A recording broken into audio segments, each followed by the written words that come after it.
우리 주제표 또 감사 캠페인 같이 하겠습니다. 감사의 씨를 뿌려 행복의 열매 맺는 교회, 감사의 향기가 되겠습니다. 감사의 꽃을 피우겠습니다. 감사의 열매를 맺겠습니다. 아멘. 이번 주 묵상 말씀 요한복음 3장 16절 우리 세 번 같이 하겠습니다. 하나님이 세상을 이처럼 사랑하사 독생자를 주셨으니 이는 그를 믿는 자마다 멸망하지 않고 영생을 얻게 하려 하심이니라.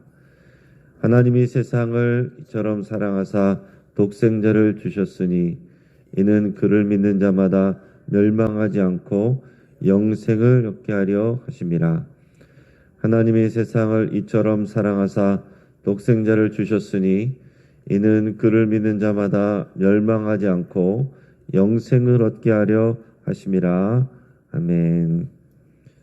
하나님께서 오늘 우리에게 주시는 말씀은 신명기 33장 18절부터 34장 12절 우리 마지막 절까지 말씀입니다.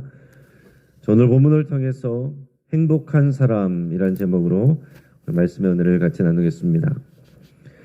그러면 행복한 사람의 특징에 대해서 제가 인터넷에서 본 글을 읽어드리겠습니다. 8가지가 있는데 여러분 한번 들어보시면서 여러분들과 한번 비교해 보시기 바랍니다. 행복한 사람의 특징. 자, 첫 번째는 가까운 사람들과 시간을 많이 보낸다. 둘째, 감사함을 표현한다.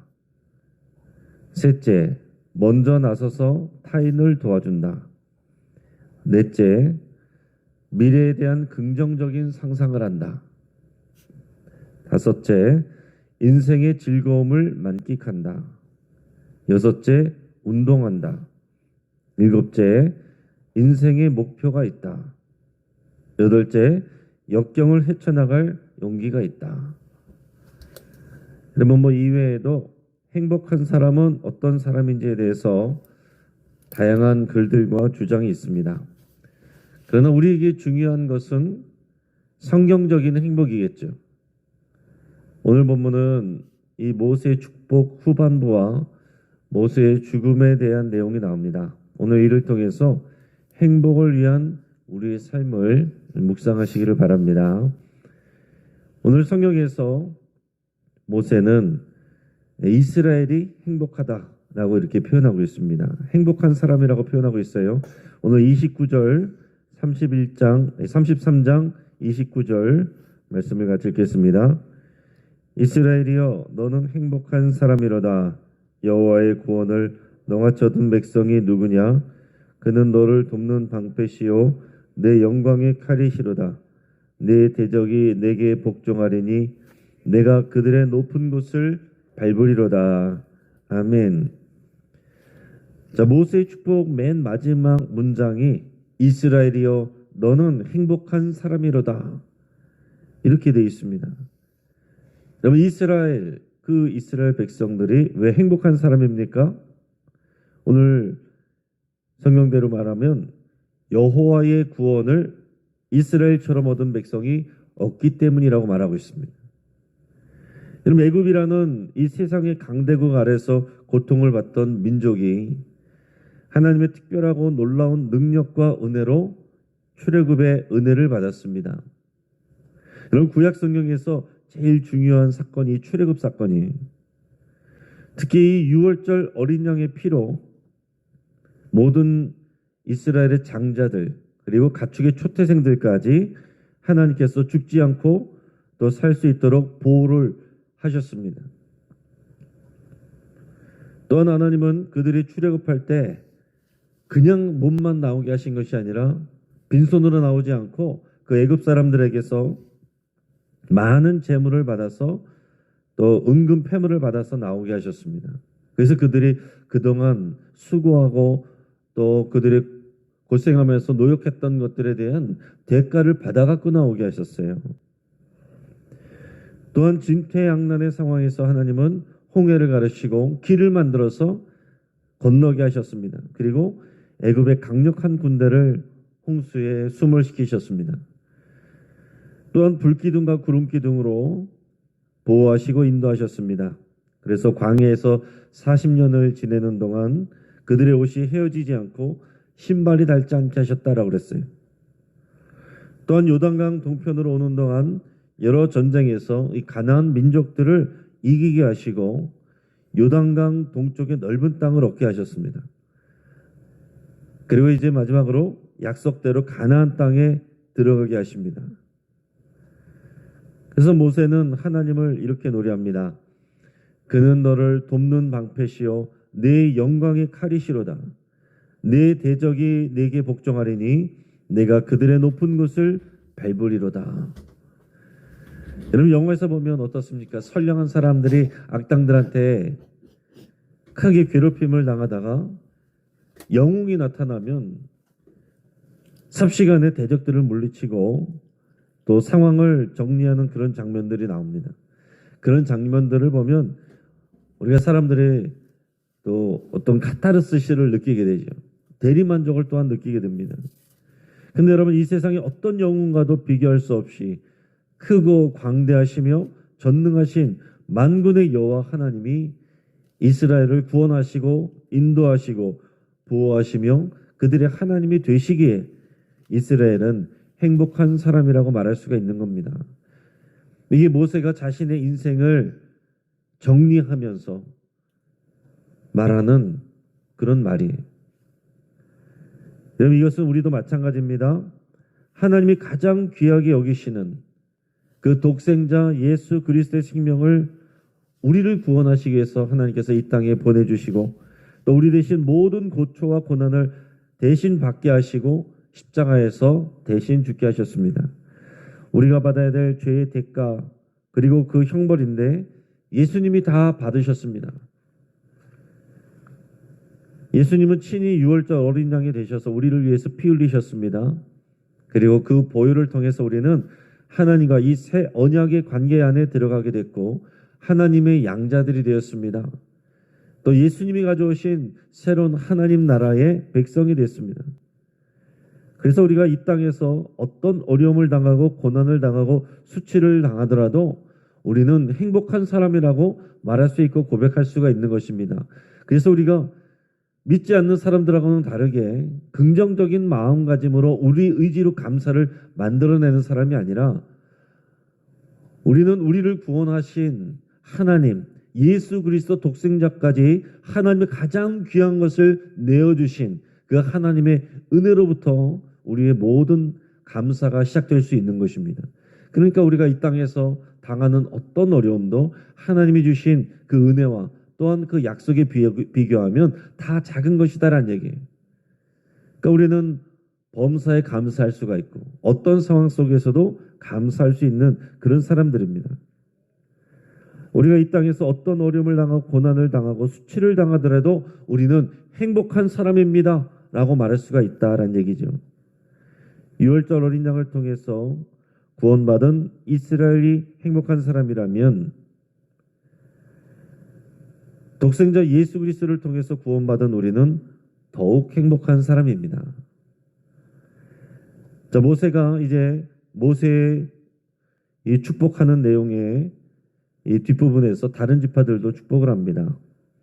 자, 레아의 다섯째와 여섯째 아들의 후손인 이사갈 지파와 스불론 지파는 좋은 땅을 받아서 복을 누릴 거라고 말씀하고 있습니다. 그들은 또한 바다의 풍부한 것과 모래에 감추어진 보배를 향유할 것이다 라고 그랬습니다. 그래서 스불론 지파는 실제적으로 이 지중해 그 바다 가까운 곳에서 지내게 됩니다. 또 이 갓 지파는 광대한 요단강 동편 땅을 받았습니다. 그들은 전투에 능하며 하나님의 법을 지키는데 성실할 것이다 라고 그랬습니다. 또 단 지파는 바산에서 뛰어나온 사자 새끼 같을 것이다 라고 했습니다. 비록 작은 지파지만 하나님이 그들을 용맹하게 하실 거예요. 또 납달리 지파와 아셀 지파는 이 정실의 자녀들이 아니라 이 첩의 후손들이었습니다. 하지만 하나님은 그들에게도 강인함과 풍요로움을 주셨습니다. 납달리는 북부 갈릴리와 갈릴리 호수 근처의 비옥한 땅을 받았습니다.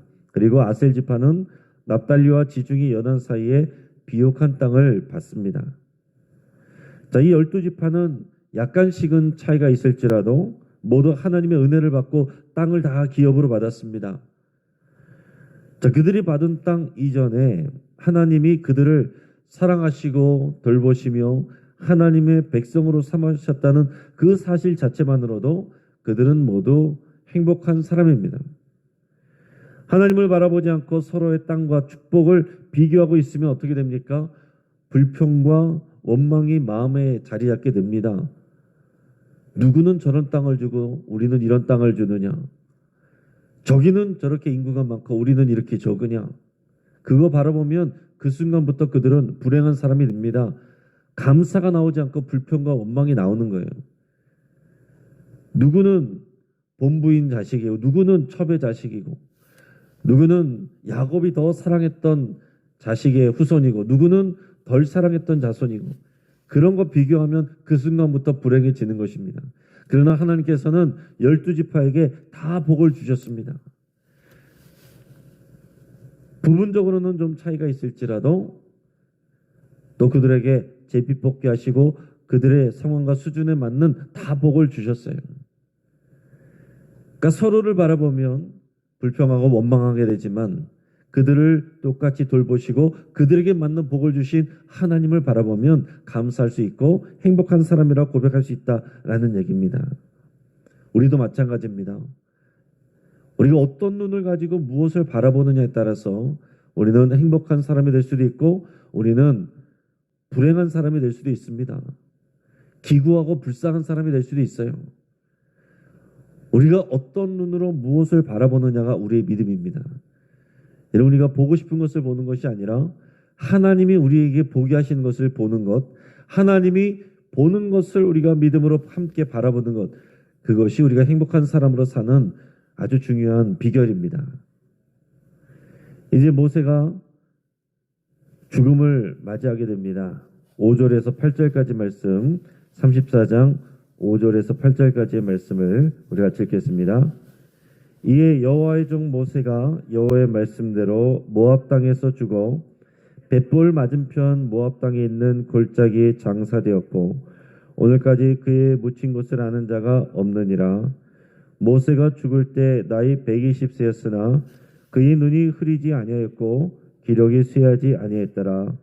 이스라엘 자손이 모압 평지에서 모세를 위하여 애곡하는 기간이 끝나도록 모세를 위하여 30일을 애곡하니라. 아멘. 자, 신명기 34장 이제 모세 오경이 마무리됩니다. 모세 오경의 마무리는 모세의 죽음으로 마무리가 돼요. 자, 하나님의 말씀대로 모세는 모세의 노래와 모세의 축복을 선포하고 나서 이제 여리고 맞은편 비스가산 꼭대기로 하나님의 부름을 받습니다. 그리고 거기서 죽음을 맞이하게 돼요. 자, 하나님은 맞은편에 있는 약속의 땅을 멀리 다 두루두루 바라보게 하시고서는 정작 모세는 모압 땅에서 인생을 마치게 하십니다. 그의 나이 120세였어요. 그럼 7절에서는 그의 눈이 흐리지 아니하였고 기력이 쇠하지 아니했다라고 그랬습니다. 하지만 앞에 신명기 31장 2절에서 보면 모세가 이런 말을 합니다. 내 나이 120세라 내가 더 이상 출입하지 못하겠고. 그러니까 실제로는 120세니까 더 연로해지고 또 활동하는 것이 예전 같지 않아졌겠죠. 그러나 오늘 마지막에서 그의 눈이 흐리지 아니하였고 기력이 쇠하지 아니했다라고 기록하고 있는 것은 이제 모세의 권위를 세워주는 또 그런 표현이다라고 할 수가 있겠습니다. 저희 모세의 인생이 죽음으로 마지막에 장식이 되면서 이제 모세오경의 내용이 끝나는데 이제 모세의 인생을 생각해 보면 인간적으로 생각하면 실패라고 할 수 있습니다. 애굽의 궁정생활 40년, 그러나 살인자가 되어서 도망가게 됐습니다. 미디안 광야 생활 40년, 거기서 평범한 목자가 돼서 목동이 돼서 시골에서 양들 치웠습니다.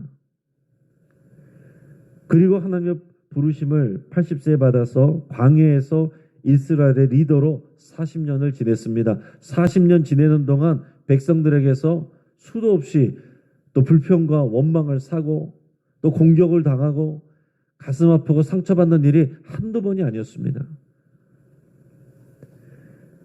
그 120년의 인생을, 모세 인생을 돌이켜보면 자기 뜻대로 된 것이 없어요. 자기 계획대로 된 것이 없습니다. 애굽에 들어간 것도 자기 뜻이 아니었고, 미디안에 가서 목자 생활을 하게 된 것도 자기 뜻이 아니었고, 또 광야에서 이스라엘 백성의 리더로 살아간 것도 자기 뜻이 아니었어요. 하나님의 뜻대로 끌려다닌 인생이었습니다. 게다가 그렇게 사모하던 약속의 땅에 결국 들어가지 못하고 죽습니다. 그럼 모세가 인간적으로 생각하면 얼마나 기구합니까? 자기 스스로를 불쌍하게 생각하면 끝도 없어요. 그러나 하나님의 뜻이 이루어지는 일이었기에 그 하나님의 놀라운 역사에 그가 쓰임받았기에 그는 감사할 수 있고 또 감사해야 됩니다. 그의 인생은 절대로 헛되지 않았습니다. 하나님이 자신에게 허락하신 사명과 인생을 충실하게 살아냈으면 된 것입니다. 그 이상은 인간의 욕심이에요. 내가 여기까지 인도했는데 내가 저 땅을 밟아봐야 되지 않겠느냐. 물론 인간적인 그런 마음이 있겠죠. 내가 40년 동안 이스라엘 백성을 어떻게 이끌었는데 내가 여기 있는 이 출애굽 1세대를 내가 어떻게 지금까지 교육해 왔는데 다 내 새끼들인데 내가 저 약속의 땅을 밟아봐야 되지 않겠느냐. 그렇게 생각하면 끝이 없다는 얘기예요. 그러나 모세는 죽음으로 끝을 맞이하는데 그 죽음이 이제 하나님의 약속의 새로운 역사와 연결이 됩니다. 모세의 죽음으로 잘 마무리되면서 새로운 역사가 이어지는 거예요. 하나님은 모세가 아니라 모세를 잇는 여호수아를 새로운 리더로 세워서 출애굽 1세대가 아니라 출애굽 2세대를 통하여 약속의 땅에서 하나님의 역사를 이어가게 하시는 겁니다. 사람들이 볼 때는 하나님이 약속하신 일들이 잘 이루어지지 않는 것 같지만 하나님의 입장에서 보면 그 약속이 그대로 성취되는 것입니다.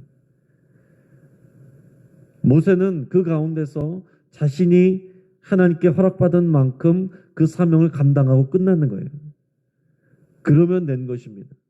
하나님께서 허락하시는 만큼 마지막까지 쓰임받으면 된다는 얘기예요. 내 생각과 내 계획이 이루어지는 것이 아니라 하나님의 생각과 하나님의 뜻이 이루어지면 되는 겁니다. 그것을 받아들이는 게 쉬운 게 아니에요. 우리가 나이가 들어가면서 사람들은 더 욕심을 내게 되고 조금만 더 그러다가 사람들에게 존경을 잃게도 되는 일들이 허다합니다. 여러분 생각해 보세요. 나중에 보면 다윗도 성전 짓고 싶어 했습니다. 자기 손으로 내 사랑하는 하나님, 여호와 하나님 계시는 그 집을 짓고 싶어 했는데 하나님께서 거절하셨어요. 그러나 그의 아들 솔로몬을 통해서 짓게 하셨습니다. 그러나 그것도 은혜예요. 내가 짓고 싶은데 못 짓게 했다. 그거 붙잡고 있으면 다윗은 감사할 수 없고 불행한 사람 됩니다. 그러나 내가 할 수 없지만 내 아들 통해서 하나님께서 하시니 감사하고 나는 행복한 사람입니다. 다윗은 이렇게 고백할 수 있는 것입니다. 여러분 세례 요한도 생각해 보세요. 그는 하나님의 사명을 받고 광야에서 거친 삶을 살면서 오직 하나님의 말씀을 선포했습니다. 의로운 삶을 살았습니다. 하나님의 쓰임을 받았습니다. 그런데 어떻게 됐습니까? 예수님의 길을 준비하다가 그는 결국 참수되어서 죽음을 맞이합니다. 이 땅 가운데서 영광받은 삶이 아니었습니다. 비참하게 죽었습니다. 그리고 그가 주인공으로 그렇게 살고 싶었을 수 있지만 그는 철저히 조연이 되는 삶이었어요. 그러나 그의 삶도 하나님께 쓰임받았으니 은혜이고 그도 행복한 사람입니다. 세례요한은 그것을 믿음으로 고백했습니다. 나는 쇠하여야 하고 그는 흥하여야 하리라. 내가 어떻게 여기까지 왔는데 내가 끝까지 흥하리라. 그러면 불행해지는 것입니다. 감사를 잃어버리는 거예요. 여러분, 우리들의 인생은 이 땅에서 후대가 평가합니다. 그리고 또한 최종적으로는 하나님이 평가하시는 거예요. 오늘 내가 내 삶을 어떻게 이끌어가리라 라는 것보다 후대가 나를 어떻게 평가할 것인가, 몇 줄로 결국은 평가할 것인데 어떻게 나를 평가할 것인가. 내 나름으로는 열정이었는데 사람들이 과욕이라고 하지 않겠는가. 내 나름으로는 내 뜻을 펼치려고 했던 것인데 하나님 앞에서 혹시 그것이 불순종이 되지 않겠는가. 우리가 늘 그것을 점검을 해야 됩니다. 모세는 죽음으로 맞이하지만 그러나 모세의 인생을 어떻게 평가하느냐. 10절에서 12절까지 말씀 같이 읽겠습니다. 그 후에는 이스라엘에 모세와 같은 선지자가 일어나지 못하였나니 모세는 여호와께서 대면하여 아시던 자요 여호와께서 그를 애굽 땅에 보내사 바로와 그의 모든 신하와 그의 온 땅의 모든 이적과 기사와 모든 큰 권능과 위엄을 행하게 하심에 온 이스라엘의 목전에서 그것을 행한 자이더라. 아멘. 여러분, 이스라엘에 모세와 같은 선지자가 일어나지 못했다라고 그렇게 기록하고 있습니다. 모세는 여호와 하나님을 대면하여 알던 사람입니다. 이런 사람이 없었어요. 인간적으로는 그는 연약한 자였지만 하나님께서 그를 사용하셔서 애굽의 바로와 군대를 이기게 하셨습니다. 자신이 하고 싶은 일을 하며 영광을 받는 그런 삶이 아니었지만 하나님이 주신 사명을 끝까지 완수하는 것, 그것이 더 영광스러운 삶이 되는 것입니다. 그것이 행복한 사람의 비결이에요. 내가 갖고 있던 꿈을 다 성취하는 것, 그것도 우리가 행복한 또 감사한 일이 되겠지요. 그러나 그거보다 더 중요한 것은 내가 하고 싶은 건 다 하는 것이 아니라 하나님이 나를 통해서 하고 싶은 일을 다 하시게 하는 것. 그래서 내가 다 쓰임받는 것. 남김없이 쓰임받는 것. 하나님이 내게 주신 것들 하나도 이 땅에 남겨놓지 않고 다 쓰임받는 것. 주를 위해 헌신하는 것. 그래서 살아도 주를 위해, 죽어도 주를 위해 하나님 앞에 섰을 때 착하고 충성된 종아, 네가 나를 위해서 수고했으니 이 영광과 상급과 면류관을 받으라. 그 음성을 듣는 사람이 행복한 사람입니다. 오늘 이 땅에서도 칭찬받고 하나님 앞에서도 칭찬받는 행복한 사람 되기를 주의 이름으로 축복합니다. 오늘 말씀을 붙잡고 함께 기도하겠습니다. 세상적인 행복의 기준이 아니라 성경적인 행복의 기준으로 살기로 여러분 결단할 수 있기를 바랍니다. 하나님이 돌보시고 인도하심을 여러분 감사드릴 수 있기를 바랍니다. 나 혼자 사는 것 같아도 하나님이 인도하시고 뒤돌아보면 모든 것이 하나님의 은혜입니다. 또 인생의 마지막까지 하나님 주신 사명을 감당하기로 여러분 결단할 수 있기를 바랍니다. 우리 이 땅에서 여러 가지 직분과 여러 가지 일들에 대해서는 내려놓을 수 있어도 우리의 목숨이 붙어있는 한 하나님이 주신 사명이 있습니다. 그 일을 감당하기로 여러분 결단하시길 바라고, 오늘 환우들을 위해서 기도하며 여러분들의 치유를 위해서 기도하시고, 오늘 금요 기도회를 위해서 하나님의 은혜를 부어주시기를 위해서 함께 기도하시고, 또 우리 주변에 자신이 불행하다고 생각하는 교우들과 또 주변 사람들을 위해서 여러분 기도하실 수 있길 바랍니다. 그래서 그들이 진정 행복한 사람이 될 수 있기를 위해서 함께 기도하겠습니다. 여러분들의 가족 중에서 또 여러분들의 교우들 중에서 여러분들 가까운 사람들 중에서 정말 무엇이 행복인지 모르고 자기 스스로 불행하다고 생각하는 사람들, 그들을 위해서 이름을 불러가며 여러분 축복하시며 기도하시기 바랍니다. 이 시간 주여 한번 부르짖고 합심해서 함께 기도하겠습니다. 주여!